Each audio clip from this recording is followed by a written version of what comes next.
ఒకరోజేమో పరమశివుడేమో నందీశ్వరుడికి చెప్తారు, మీరు భూమిపైకి వెళ్ళి ఎవరు కష్టాజీవి అని వెతికి మాకు చెప్పాలి అని.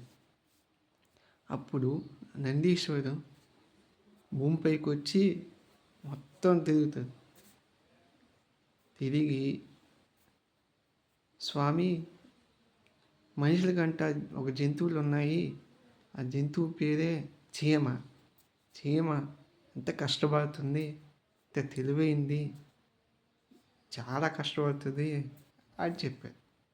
చెప్పి అప్పుడు శివుడు, నువ్వు భూమిపైకి వెళ్ళి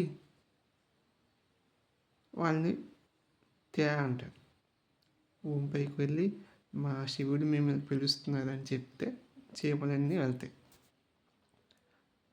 వెళ్ళి మీ కష్టాన్ని, మీ తెలివితేటలు మెచ్చాను, మీకేం కోరిక అన్నారు.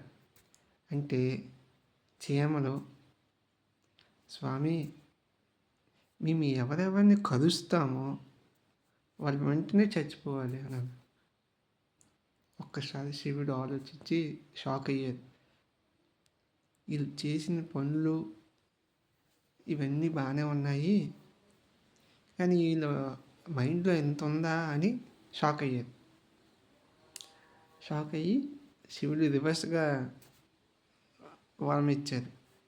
ఏమని?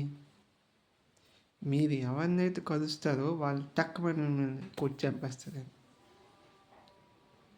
అది అలా జరిగింది.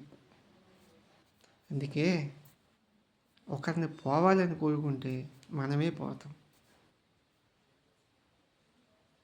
అది ఈ స్టోరీలో సారాంశం.